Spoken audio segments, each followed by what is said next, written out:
Hey there, it's Jen. I don't have a Lambo or a Rolex.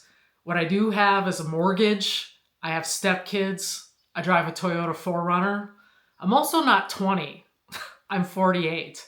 And I have a heck of a lot of career experience, both on the job and in my personal life, on building other people's companies and businesses, and also building two of my own businesses. And so, what I want to talk to you about today is how I'm going to be building a seven-figure business in public and why you should do this same activity if you're 40 or older. So, taking a step back a little bit, I'll give you a little bit of background about myself. So, I have a 28-year career in transportation and logistics. Over those 28 years, I've done a whole host of different things in that industry. Most recently, so I am still employed full time, but most recently, I've spent the last 4.5 years working on building and leading teams through the build surrounded by technology. So we were going to bring a piece of technology, SaaS enterprise software, specifically to market. And this is something that, because I've worked with a lot of bad technology in this industry over my career, I had a lot of passion about. And it wasn't just like a job for me, it was one step beyond that. It was a career for me, it was a vocation for me. And basically, all of that changed for me about 6 months ago. And I made a decision to step into a different role, same company. And this has really nothing to do with the company, but it has everything to do about the type of work that lights me up inside.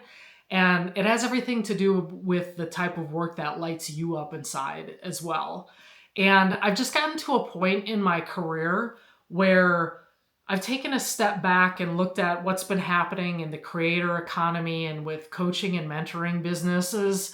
And I feel like I can do better for myself in terms of my self-actualization and doing work that's very meaningful to me. Now, that doesn't mean that the work that I'm currently doing at my employer isn't meaningful to me, because that's not the case whatsoever. But there's a spectrum of meaning when we talk about meaningful work. And so really the last 6 months when I knew things were going to be drastically changing for me and I'd made the decision to step into this other role, I started to take a look at experience that I've had as a professional, as an executive for that matter. The team I've been leading teams most of my career. This team that I was leading the last 4.5 years was the biggest team I've ever led. It was about 182 people total. That's folks in the United States, Canada, India, and it was platform developers and all kinds of different software engineering types. And so I thought about that experience and my software experience. I thought about this operational experience I've had. I've thought about what I'm really good at, and I'm really good at solving problems and talking the talk of business and developing businesses and growing businesses for other people, like helping them through that process. And there's like 1,000 things I could do in this online business space, right? So there's like e-commerce, there's drop shipping, there's Amazon FBA, there's coaching and mentoring, build a course.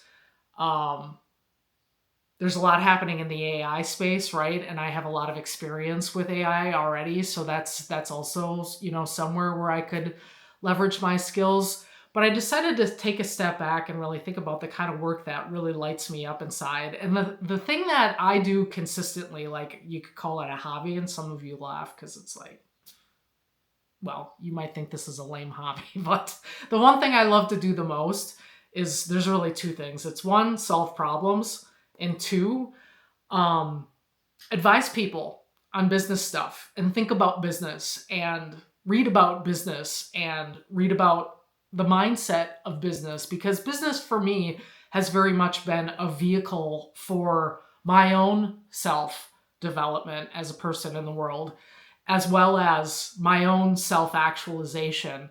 And it's the thing that's aligned me most to really the person I am in the world, which we'll talk about more, probably not in this video, but in subsequent videos. So I just really think that folks that are 40 and older, we tend to think about, like, we're starting to think about retirement, and our kids are getting older, and we're kind of midway through mortgages, or some of us are in the home stretch with mortgages, and we're starting to think about retirement in a way that we haven't historically. And maybe we've got enough money to do that, and maybe we don't.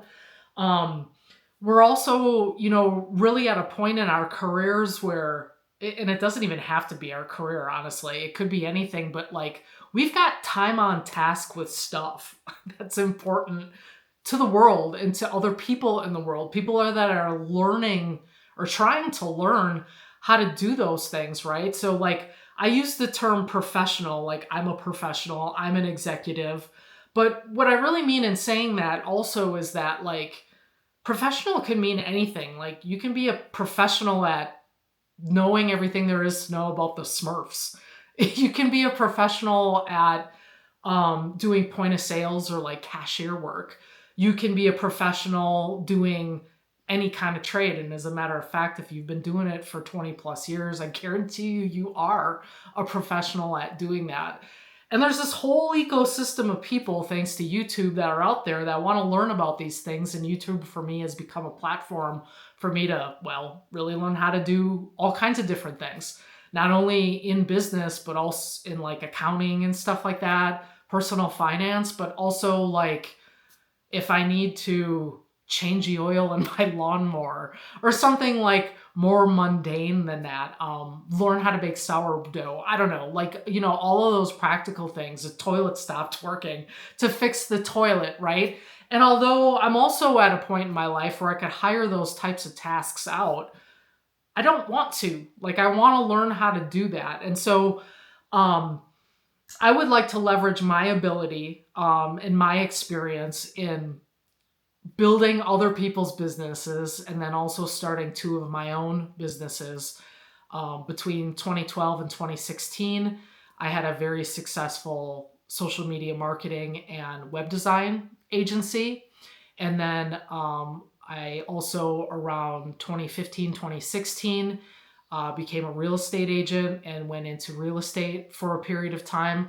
And I've always done these types of activities in addition to my full-time work, by and large, and my full-time career. But as I look at this next 10 years of my career, I really want to be able to extend my creativity, my entrepreneurial aspects in a way that I haven't been able to do that, like within a job, if you will, or within my career, perhaps. And that's not to say that I also haven't necessarily been showing up as who I am, but we all play roles in the organizations we function in. And I've been doing work more recently in the last couple years with a nonprofit. I sit on the board of directors for a local nonprofit where I am, and we've been able to scale revenue at that nonprofit quite a bit in the last 2 years. When I came in, they were only doing about $200,000 a year, and now they're doing over $1 million a year. And I want to take, again, like all this stuff that I've been doing for others and continue to do that for others, but also like do it in a different way to just help people start. I want to help you start your business, is really the long and the short of it. And I want to do that by showing you how I'm starting and going to scale my business to 7 figures. Now you may say, wow, Jen, 7 figures, like that's a lot. But the reasons for that are kind of complex, but also not complex. And if I had to distill it down into like one centralized why, the biggest why around that is that when I look at my net worth not network, net worth, when I look at what I need to retire, um, when I just think about like what lights me up inside in time in terms of like a big hairy goal where revenue is concerned, and it's not just revenue, it's also profitability, right? The sweet spot for me is a seven-figure business. So 1.2 million is my big goal, my big hairy audacious goal. And you're like 1.2, okay, that's weirdly specific. I picked that because it basically boils down to about $100,000 in revenue monthly, and I anticipate the mix of that will be somewhat reoccurring, but then also some just one time point of sale type activity as well. So and there'll be a variety of products and services that I provide. What I really want to do also is not focus on courses so much, but focus on community, focus on meaningful mentorship and coaching.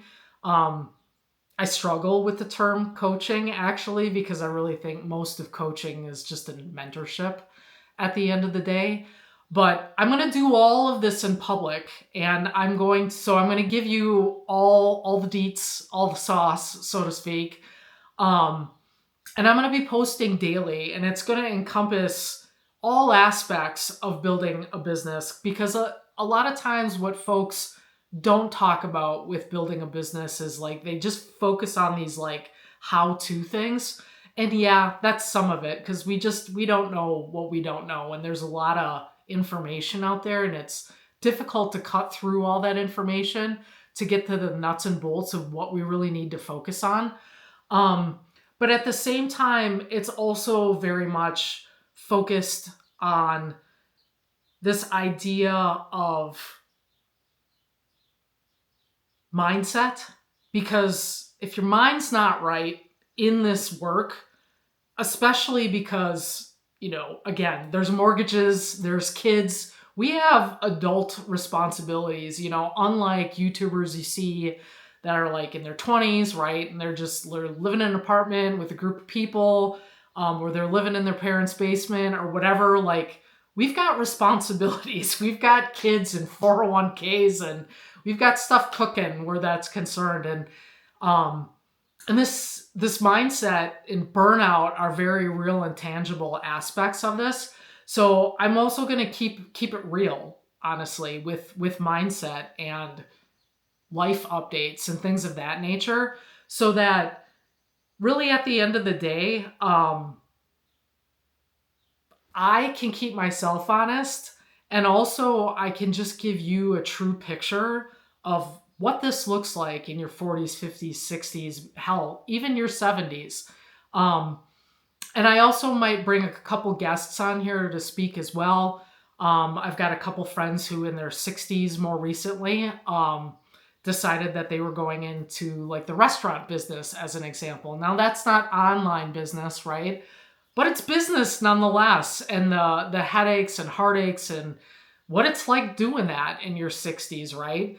So I want to keep it real in terms of just our ages and what we're doing at this age, or what we're not doing for that matter at this age, which is inclusive of health, wealth, mindset, happiness, all of those things. You can't have a quality life if you're doing those things in a silo or in a vacuum. So that's also very much part of this YouTube channel and part of the build in public as well. So like I said, I'm going to be publishing daily. So there's going to be a lot of information dropping on the regular. I'm also a one-woman show, so feel free to drop any comments below. I would love to meet you. I would love to talk to you. I'd love to hear what business you want to build. So drop a comment below. Let me know what you want to build. And I look forward to speaking with you. Take care.